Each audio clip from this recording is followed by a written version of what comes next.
नारद गीता तीसरा अध्याय। नारद जी का शुकदेव को कर्मफल प्राप्ति में परतंत्रता विषयक उपदेश तथा शुकदेव जी का सूर्य लोक में जाने का निश्चय। नारद जी कहते हैं, शुकदेव, जब मनुष्य सुख को दुख और दुख को सुख समझने लगता है, उस समय बुद्धि, उत्तम नीति और पुरुषार्थ भी उसकी रक्षा नहीं कर पाते। अतः मनुष्य को स्वभावतः ज्ञान प्राप्ति के लिए यत्न करना चाहिए, क्योंकि यत्न करने वाला पुरुष कभी दुख में नहीं पड़ता। आत्मा सबसे बढ़कर प्रिय है, अतः जरा, मृत्यु और रोगों के कष्ट से उसका उद्धार करें। शारीरिक और मानसिक रोग सुदृढ़ धनुष धारण करने वाले वीर पुरुषों के छोड़े हुए तीक्ष्ण बाणों के समान शरीर को पीड़ा देते हैं। तृष्णा से व्यथित, दुखी एवं विवश होकर जीने की इच्छा रखने वाले मनुष्य का शरीर विनाश की ओर ही खींचता चला जाता है। जैसे नदियों का प्रवाह आगे की ओर ही बढ़ता चला जाता है, पीछे की ओर नहीं लौटता, उसी प्रकार रात और दिन भी मनुष्यों की आयु का अपहरण करते हुए बारंबार आते और बीतते चले जाते हैं। शुक्ल और कृष्ण दोनों पक्षों का निरंतर होने वाला यह परिवर्तन मनुष्यों को जरा जीर्ण कर रहा है। यह कुछ क्षण के लिए भी विश्राम नहीं लेता है। सूर्य प्रतिदिन अस्त होते और फिर उदय लेते हैं। वे स्वयं अजर होकर भी प्रतिदिन प्राणियों के सुख और दुख को जीर्ण करते रहते हैं। ये रात्रियां मनुष्यों के लिए कितनी ही अपूर्व तथा असंभावित प्रिय अप्रिय घटनाएं लिए आती और चली जाती हैं। यदि जीव के किए हुए कर्मों का फल पराधीन न होता, तो जो जिस वस्तु की इच्छा करता वह अपनी उसी कामना को रुचि के अनुसार प्राप्त कर लेता। बड़े बड़े संयमी, बुद्धिमान और चतुर मनुष्य भी समस्त कर्मों से श्रांत होकर असफल होते देखे जाते हैं, किंतु दूसरे मूर्ख, गुणहीन और अधम मनुष्य भी किसी का आशीर्वाद न मिलने पर भी संपूर्ण कामनाओं से संपन्न दिखाई देते हैं। कोई कोई मनुष्य तो सदा प्राणियों की हिंसा में ही लगा रहता है और सब लोगों को धोखा दिया करता है, तो भी वह सुख ही भोगते भोगते बूढ़ा होता है। कितने ही ऐसे हैं जो कोई काम न करके चुपचाप बैठे रहते हैं, फिर भी लक्ष्मी उनके पास अपने आप पहुंच जाती है, और कुछ लोग काम करके भी अपनी प्राप्य वस्तु को उपलब्ध नहीं कर पाते। इसमें स्वभावतः पुरुष का ही अपराध, प्रारब्ध दोष समझो। वीर्य अन्यत्र उत्पन्न होता है और संतान उत्पादन के लिए अन्यत्र जाता है। कभी तो वह योनि में पहुंचकर गर्भ धारण कराने में समर्थ होता है और कभी नहीं होता, तथा कभी कभी आम के बौर के समान वह व्यर्थ ही झर जाता है।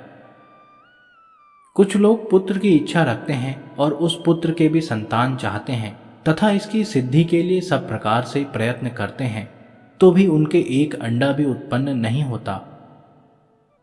बहुत से मनुष्य बच्चा पैदा होने से उसी प्रकार डरते हैं जैसे क्रोध में भरे हुए विषधर सर्प से लोग भयभीत रहते हैं। तथापि उनके यहाँ दीर्घजीवी पुत्र उत्पन्न होता है, और क्या मजाल की वह कभी किसी तरह रोग आदि से मृतक तुल्य हो सके। पुत्र की अभिलाषा रखने वाले दीन स्त्री पुरुषों द्वारा देवताओं की पूजा और तपस्या करके 10 मास तक गर्भ धारण किया जाता है, तथापि उनके कुलांगर पुत्र उत्पन्न होते हैं।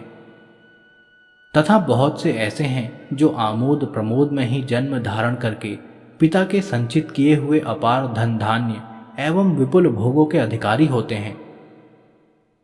पति पत्नी की पारस्परिक इच्छा के अनुसार मैथुन के लिए जब उनका समागम होता है, उस समय किसी उपद्रव के समान गर्भ योनि में प्रवेश करता है।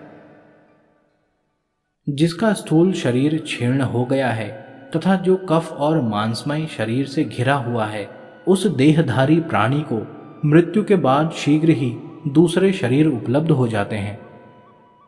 जैसे एक नौका के भग्न होने पर उस पर बैठे हुए लोगों को उतारने के लिए दूसरी नाव प्रस्तुत रहती है, उसी प्रकार एक शरीर से मृत्यु को प्राप्त हुए जीव को लक्ष्य करके मृत्यु के बाद उसके कर्मफल भोग के लिए दूसरा नाशवान शरीर उपस्थित कर दिया जाता है।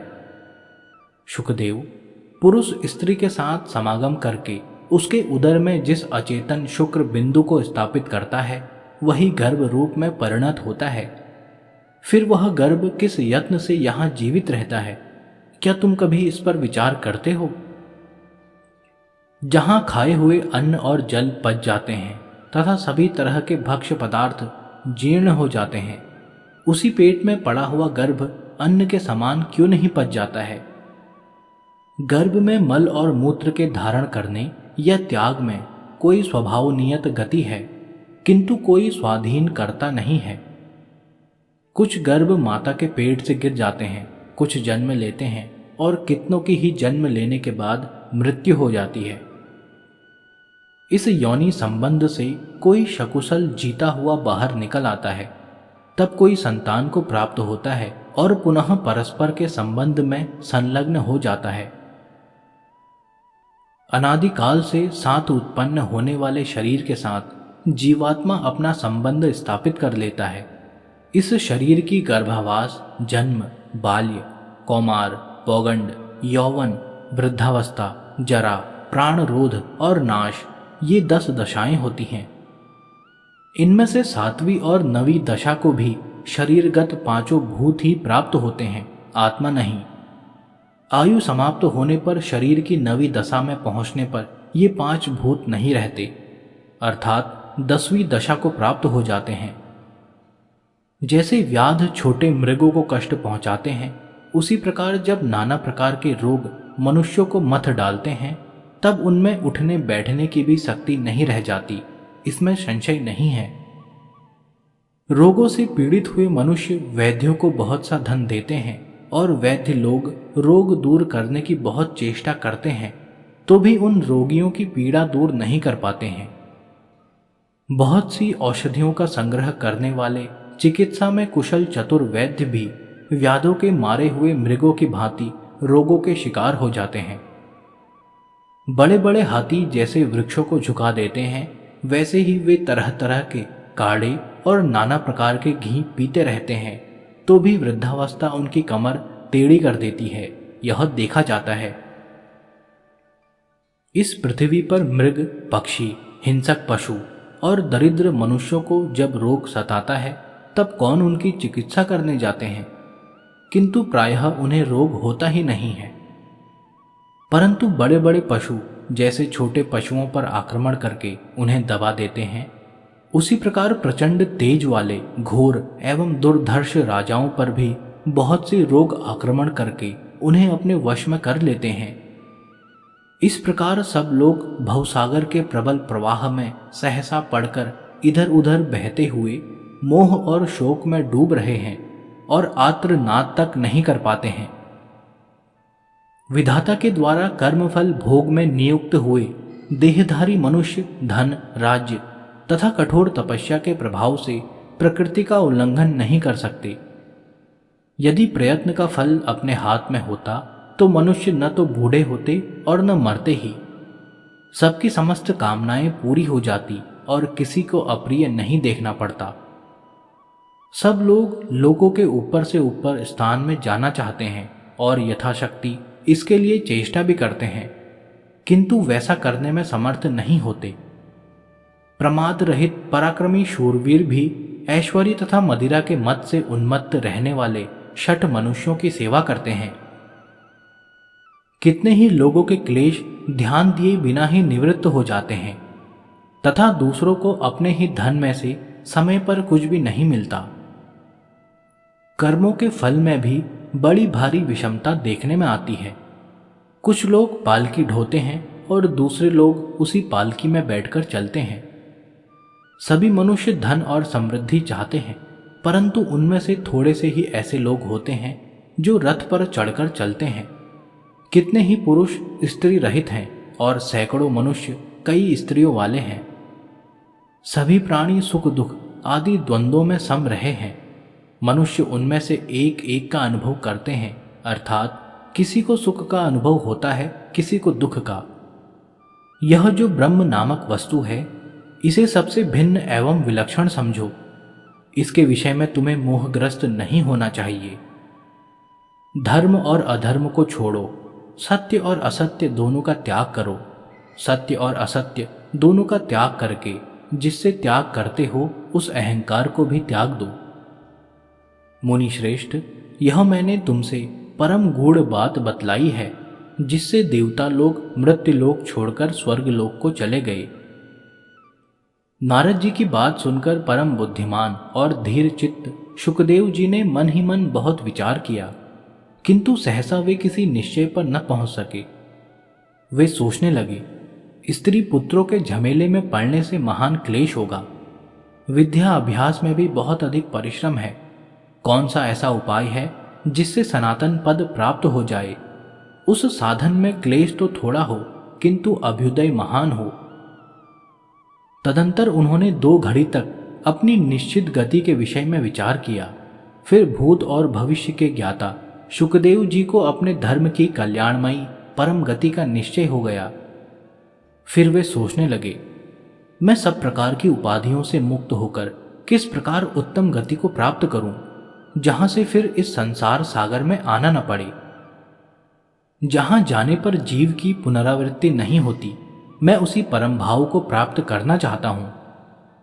सब प्रकार की आसक्तियों का परित्याग करके मैंने मन के द्वारा उत्तम गति प्राप्त करने का निश्चय किया है। अब मैं वहीं जाऊंगा जहां मेरे आत्मा को शांति मिलेगी तथा जहां मैं अक्षय, अविनाशी और सनातन रूप से स्थित रहूंगा। परंतु योग के बिना उस परम गति को नहीं प्राप्त किया जा सकता। बुद्धिमान का कर्मों के निकृष्ट बंधन से बंधा रहना उचित नहीं है। अतः मैं योग का आश्रय ले इस देह गेह का परित्याग करके वायु रूप हो तेजो राशिमय सूर्य मंडल में प्रवेश करूंगा। देवता लोग चंद्रमा का अमृत पीकर जिस प्रकार उसे क्षीण कर देते हैं, उस प्रकार सूर्य देव का क्षय नहीं होता। धूम मार्ग से चंद्रमंडल में गया हुआ जीव कर्म भोग समाप्त होने पर कंपित हो फिर इस पृथ्वी पर गिर पड़ता है। इसी प्रकार नूतन कर्मफल भोगने के लिए वह पुनः चंद्रलोक में जाता है। सारांश यह कि चंद्रलोक में जाने वाले को आवागमन से छुटकारा नहीं मिलता है। इसके सिवा चंद्रमा सदा घटता बढ़ता रहता है, उसकी ह्रास वृद्धि का क्रम कभी टूटता नहीं है। इन सब बातों को जानकर मुझे चंद्रलोक में जाने या ह्रास वृद्धि के चक्कर में पड़ने की इच्छा नहीं होती है। सूर्यदेव अपनी प्रचंड किरणों से समस्त जगत को संतप्त करते हैं। वे सब जगह से तेज को स्वयं ग्रहण करते हैं। उनके तेज का कभी ह्रास नहीं होता, इसलिए उनका मंडल सदा अक्षय बना रहता है। अतः उद्दीप्त तेज वाले आदित्य मंडल में जाना ही मुझे अच्छा जान पड़ता है। इसमें मैं निर्भीक चित्त होकर निवास करूंगा। किसी के लिए भी मेरा पराभव करना कठिन होगा। इस शरीर को सूर्यलोक में छोड़कर मैं ऋषियों के साथ सूर्यदेव के अत्यंत दुस्सह तेज में प्रवेश कर जाऊंगा।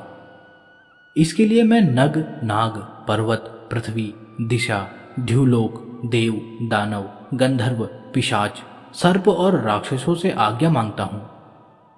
आज मैं निःसंदेह जगत के संपूर्ण भूतों में प्रवेश करूंगा। समस्त देवता और ऋषि मेरी योग शक्ति का प्रभाव देखें। ऐसा निश्चय करके सुखदेव जी ने विश्व विख्यात देवर्षि नारद जी से आज्ञा मांगी। उनसे आज्ञा लेकर वे अपने पिता व्यास जी के पास गए। वहां अपने पिता महात्मा श्री कृष्ण द्वैपायन मुनि को प्रणाम करके शुकदेव जी ने उनकी प्रदक्षिणा की और उनसे जाने के लिए आज्ञा मांगी। शुकदेव जी की यह बात सुनकर अत्यंत प्रसन्न हुए महात्मा व्यास ने उनसे कहा, बेटा आज यहीं रहो, जिससे तुम्हें जी भर निहार कर अपने नेत्रों को तृप्त कर लूं। परंतु शुकदेव जी स्नेह का बंधन तोड़कर निरपेक्ष हो गए थे। तत्व के विषय में उन्हें कोई संशय नहीं रह गया था। अतः बारंबार मोक्ष का ही चिंतन करते हुए उन्होंने वहां से जाने का ही विचार किया। पिता को वहीं छोड़कर मुनिश्रेष्ठ शुकदेव सिद्ध समुदाय से सेवित विशाल कैलाश शिखर पर चले गए।